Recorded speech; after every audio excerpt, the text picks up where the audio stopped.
Network Africa today. United Nations says Niger junta plan to charge ousted President Mohamed Bazoum for treason and is very worrying. Man who murdered former South Africa's First Lady to be released on parole at the end of August. Plus, Ethiopia Lower House approves state of emergency declared by the federal government over violence in Amhara region.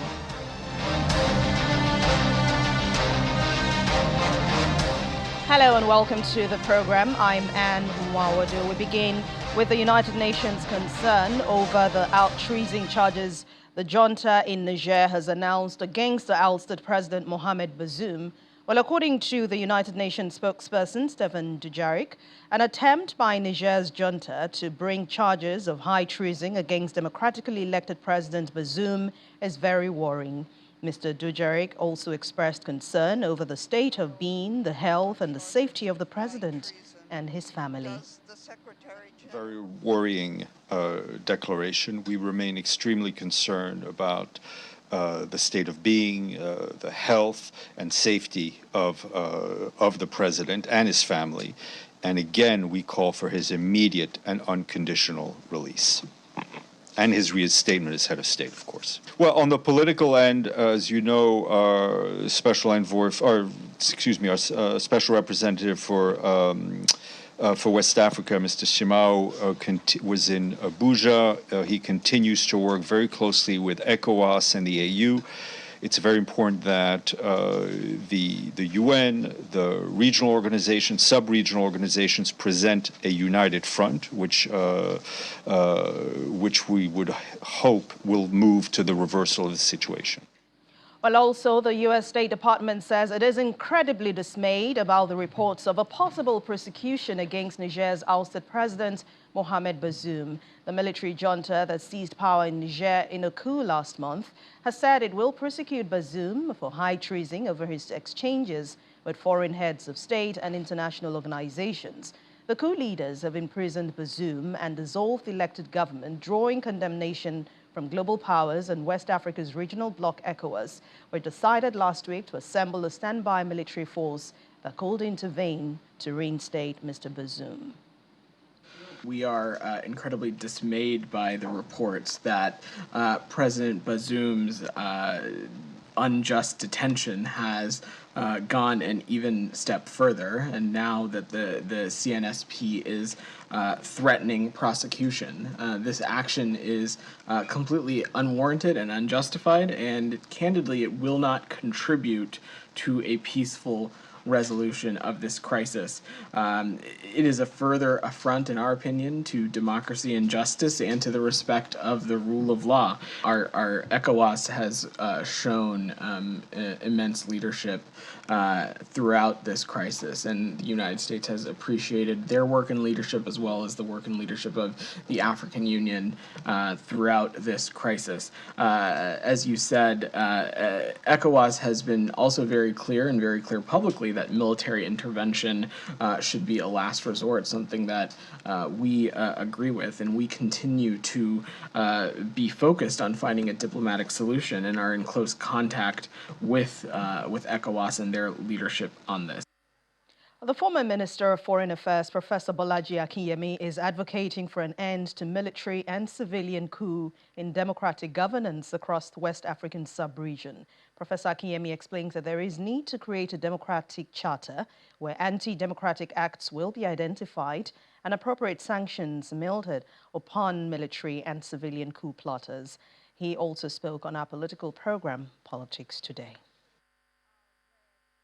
Let us have a charter of democracy, a charter of democracy, where we will identify anti-democratic acts and where we will then identify the sanctions against sitting governments that seek to derail the democracy of their own countries. And the same kind of sanctions which you then table against military coupists, you also table against civilian coupists.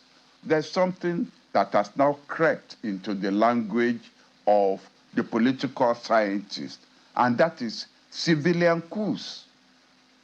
This is when you have a sitting president who manipulates the constitution, his own constitution. He manipulates it for term elongation. There are even some who scrap the concept of term limitation completely. How do we activate a charter for democracy? Is by arguing for it, by civil society, by the media, pointing out that the greatest and easiest cause of coups in Africa is civilian anti-democratic behavior. Diplomacy is one of these special areas where several different keys will open the door. Doors have creaked open, and I think we should be exploiting several doors being creaked open to keep dialogue on the table. In the meantime, Niger's coup leaders have recalled their country's ambassador in Côte d'Ivoire. They say the comments by the Ivorian president had amounted to praising armed action against them. Alassane Ouattara had spoken of his determination to see Niger's democratically elected leader, Mohamed Bazoum, reinstated on his return from a regional summit last week. He had also said a military operation to restore democracy in Niger should start as soon as possible, with his country contributing between 850 and 1,100 troops alongside Nigeria and Benin Republic. The West African Regional Bloc ECOWAS has reaffirmed its preference for a diplomatic resolution, but says that military intervention remains on the table. But the bloc said it was shocked that the coup leaders had decided to pursue prosecution against Mr. Bazoum for high treason.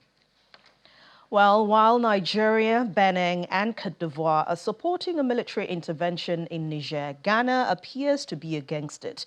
Ghanaian opposition lawmakers are raising alarm regarding the proposed ECOWAS initiative aimed at reinstating constitutional order within the nation. Lawmakers from the opposition are now asking President Nana Akufo-Addo of Ghana to immediately hold all preparation towards deploying Ghanaian soldiers for this endeavor. Members of the minority group and party in Ghana's parliament are advocating for diplomacy and constructive dialogue as the preferred avenues for this resolution. For minority lawmakers in Ghana, they are maintaining that the nation's limited resources should be channeled towards addressing the country's economic struggles, especially in the wake of a $3 billion, that's about £2.4 billion, International Monetary Fund bailout. They are now contending that Ghana should avoid becoming embroiled in a proxy geopolitical confrontation. And joining me now is Professor David Awurawo, professor and head of the Department of Historic and Strategic Studies in the University of Lagos. He joins me virtually from Akoka, Lagos. Thank you.